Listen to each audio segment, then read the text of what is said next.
Hello दोस्तों, आज की कहानी है अकेलापन। नेहा अपने माता पिता की बहुत लाडली थी। तीनों बड़े भाई की एक अकेली बहन थी। कोई भी चीज मांगने पर उसी वक्त सामने हाजिर हो जाती। पूरे घर में रौब था उसका। पूरे परिवार और नौकरों पर राजकुमारी की तरह हुक्म चलाती थी नेहा। स्कूल में भी पूरा रौब था उसका। बड़े घर की लाडली जो थी वह। ऐसे ही उसने कॉलेज में दाखिला ले लिया था नेहा ने। उसके ठाट बाट बड़ी गाड़ी में आना जाना, हर दिन नया फैशन देखकर हर कोई उससे दोस्ती करना चाहता था। थोड़े ही दिनों में उसके बहुत से दोस्त बन गए। पूरे कॉलेज में उसकी अपनी ही एक पहचान थी। इन दिनों उसके घर एक रिश्ता आया।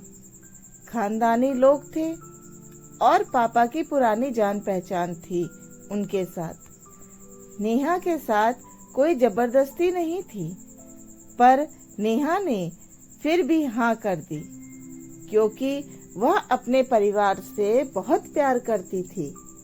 वह जानती थी कि वह लोग उसका अच्छा ही सोचेंगे। लड़के का नाम महेंद्र था। महेंद्र काफी पढ़ा लिखा और समझदार था। ससुराल वाले भी बहुत अच्छे थे।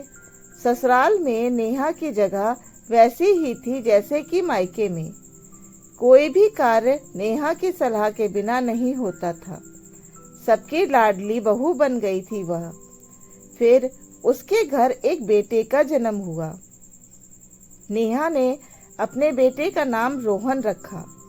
नेहा और उसके पति बहुत खुश रहते थे।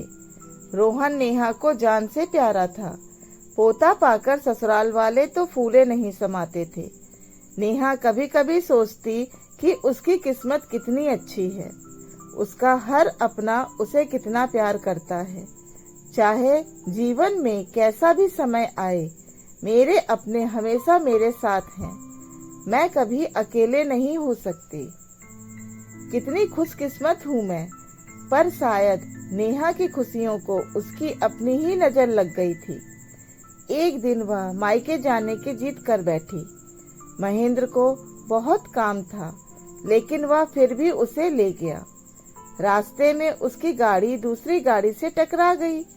नेहा, महेंद्र और बेटा रोहन बहुत बुरी तरह घायल हो गए। काफी दिनों के इलाज के बाद महेंद्र और रोहन तो ठीक हो गए, लेकिन नेहा पूरी तरह से ठीक न हो सकी। सर पर चोट लगने के कारण वह अपनी आंखों की रोशनी खो बैठी थी। अब नेहा की किस्मत जैसे उल्टे पांव चलने लगी। मायके वाले कुछ दिनों तक उससे मिलने आते रहे। फिर कभी कभार फोन करके पूछ लेते कि अब कैसी हो। धीरे धीरे ये सिलसिला भी कम हो गया।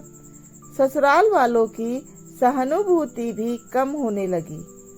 घर में किसी को पास बैठने के लिए कहती तो जवाब मिलता, बहुत काम है, अब तुम भी हाथ नहीं बटा सकती। महेंद्र भी चिड़चिड़ा हो गया था। बस रोहन ही था उसके साथ, जिसके साथ हंसते खेलते उसका वक्त गुजरता।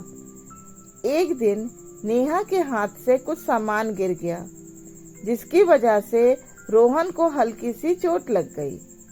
नेहा के सास ससुर ने रोहन को उससे अलग कर दिया कि कहीं उसके ना देखने की वजह से बच्चे का कोई नुकसान न हो जाए। नेहा अंदर से टूट चुकी थी। एक दिन उसने सबके सामने मायके जाने की इच्छा रखी तो महेंद्र उसे तुरंत मायके छोड़ आया, जैसे कि वह भी यही चाहता था। लेकिन रोहन को उसके साथ नहीं भेजा गया। नेहा कभी रोहन से दूर नहीं रही थी, पर अपनी कमी के कारण उसने ज्यादा बहस नहीं करी। नेहा को लगा कि वह 3-4 दिन वहां रहेगी तो थोड़ा हवा पानी बदल जाएगा, क्योंकि वह कितने दिनों के बाद उसे देखकर कितने खुश होंगे। नेहा के घर पहुंचने पर सब लोग बहुत खुश हुए। खाने में सब कुछ नेहा की पसंद का ही बना था। उसने अपने मम्मी पापा और भाई भाभीयों से दिल खोल कर बातें की। उनके छोटे छोटे बच्चे भी बुआ के साथ घुल मिल गए थे।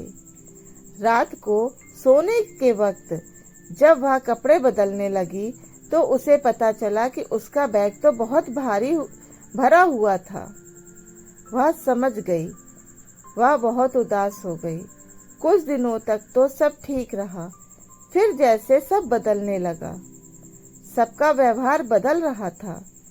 वो लोग जैसे थक चुके थे उससे। सब लोग घुमा फिराकर पूछने लगे कि महेंद्र कब आ रहे हैं उसे ले जाने। वह बहाना बना देती, जबकि वह जानती थी कि उस घर में अब उसके लिए कोई जगह नहीं है। नेहा से चलते वक्त कुछ ना कुछ नुकसान हो जाता। थोड़ी बहुत टोका टाकी उसे सुनाई देती, वह टाल देती।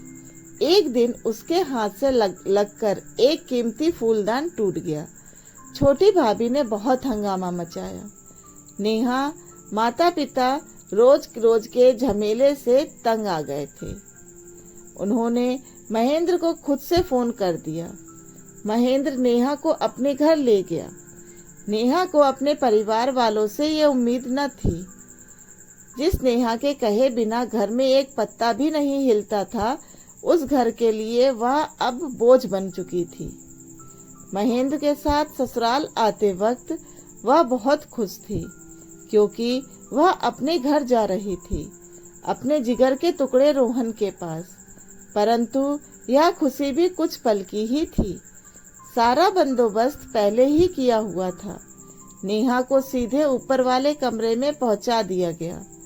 रोहन से दूर रहने की सख्त चेतावनी दी गई। एक काम वाली औरत पुष्पा को उसकी जिम्मेदारी सौंपी गई, जो उसके खाने पहनने जैसी जरूरतों का ध्यान रखती। नेहा ज्यादातर चुप ही रहती। कभी कभी काम वाली पुष्पा से थोड़ा बात कर लिया करती। उसके जरिए रोहन का पता चल जाता।